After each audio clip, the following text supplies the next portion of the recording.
fucking metal show. Welcome to Big Beats fucking metal show.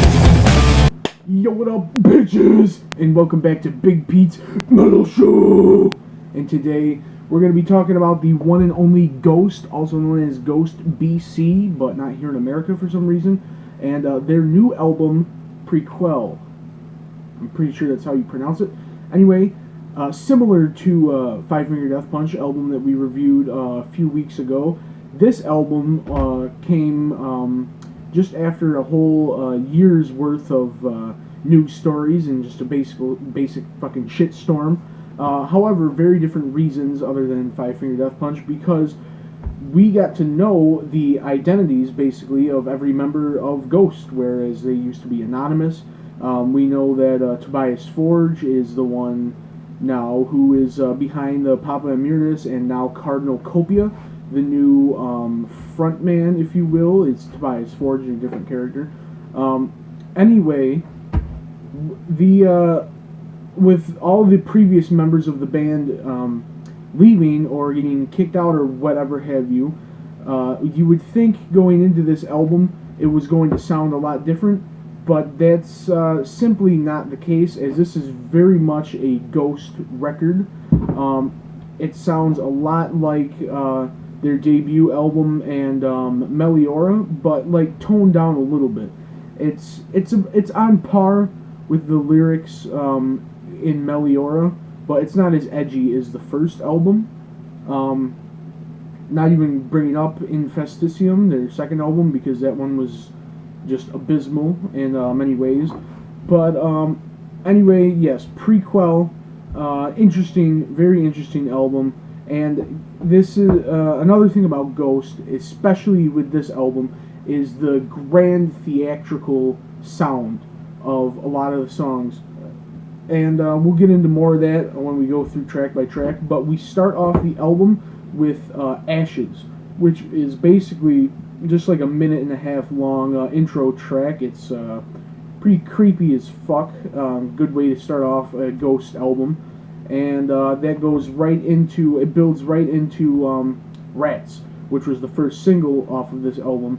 The Rats, at first, I didn't think much of it. I didn't think it was a spectacular track, but the more I listened to it, the more it grew on me.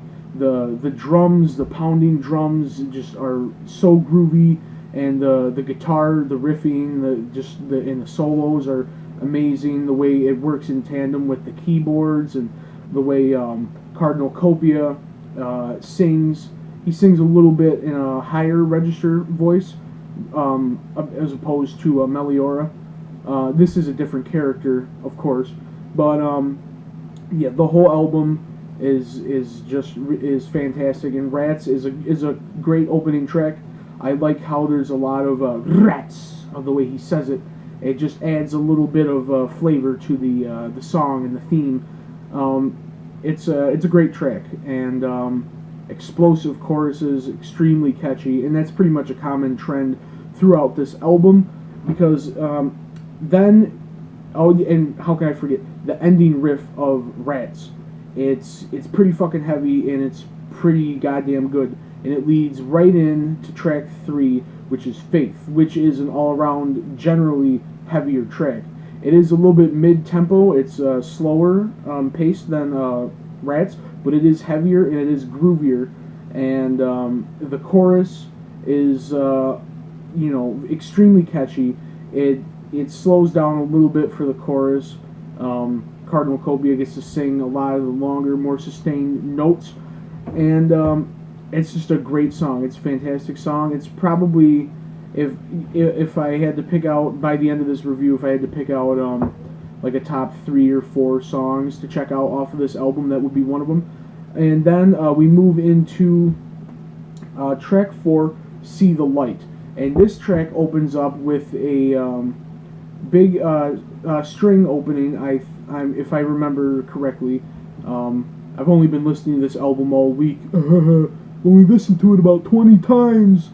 So maybe I know what I'm talking about, but yeah. This track is a little bit more of that theatrical sound. It's not just, a band with a bass player, guitarist, and drums. There's a lot more to it. There's keyboards. There's the organs. It's just it's a fantastic track and extremely catchy, and that's pretty much the same way with the rest of these tracks. I'm probably just going to repeat myself. But anyway, moving on to track 5, we have Miasma, which is a 5-minute instrumental track.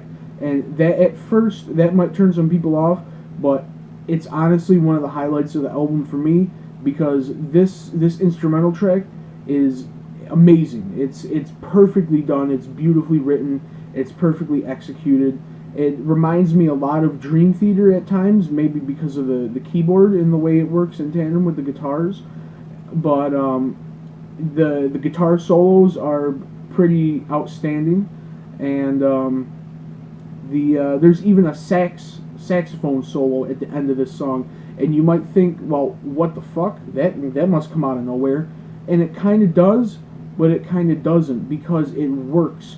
When you listen to it, you're like, shit, that sounds good. It's not like it's some random element thrown in. It's almost as if it was meant to be in there, and it's just at the very, it's stuck in there at the very end of this track, and it's a beautiful instrumental track, and I love it.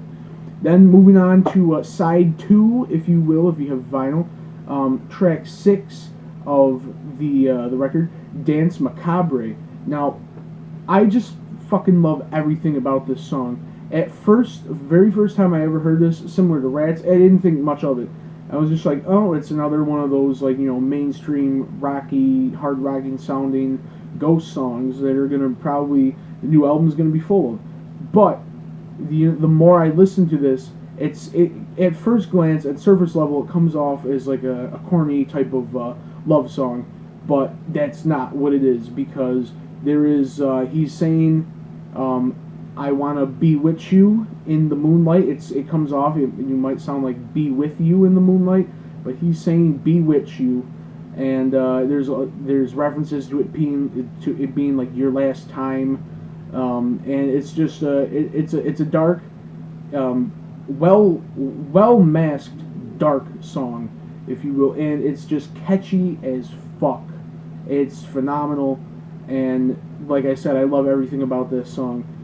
And track 7, we come on to Pro Memoria, and this opens up with another really theatrical sounding sound of just lots of string arrangements and organs and pianos, and it's like I said, sometimes in this album you're gonna forget that you're listening to a rock or heavy metal band.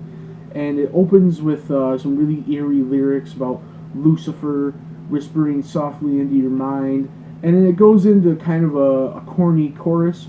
I mean, it's really catchy, but it's don't forget about dying, don't forget about your friend death, don't forget that you will die.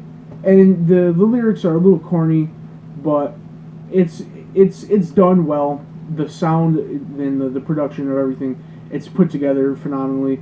The lyrics could have probably used a little bit of reworking, but that's not going to take much points off of the score of this album.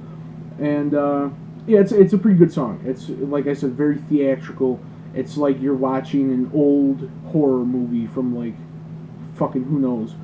But anyway, track 8, Witch Image, probably another one of my favorite tracks on here. It's just it's phenomenal. It's a little bit like Danse Macabre, which we heard a couple tracks earlier, but it's, I'd say, a little bit more energy than Danse Macabre.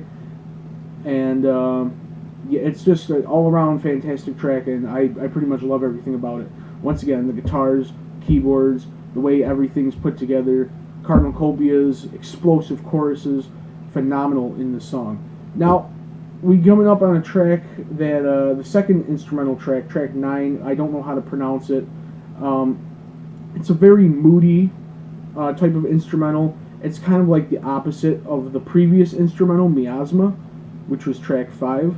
It's interesting to have 2 extended instrumental tracks on this album, but this works, in my opinion. It sets up the closing track very well, which is Life Eternal, and it's it's a ballad, if you will, and it's a little bit like eerie sounding if you listen to like the lyrics and the organs in the background and such, but it's extremely catchy. Like I'm a fucking broken record. I've said this about every song at this point, but it's just it kind of leaves off it leaves the record off in like a almost like, oh, what's gonna happen next, kind of like it's like a subtle way to keep you wanting more, but also keep you satisfied, as it's a great closing track to begin with. And basically, to sum up my thoughts on the album, it's a good rock album, heavy metal at times, very theatrical, and if Meliora was a perfect 100, then this album would be like in 80, 85, or 88, in that range. But that's not the official rating I'm going to give it. The official rating I'm going to give this album is an 82 out of 100. Good effort, really strong songs, and all around good experience. They did not disappoint. This album did grow on me after subsequent listens, and that's for sure. Anyway, if you're a fan of Ghost, definitely check it out. If you're just a metalhead, this might not be for you, but yeah, good shit. I love Ghost. Anyway, that'll be it for the review. Fuck you. If you don't listen to metal, you're probably gay. And that'll be it for me. I'm out. See you.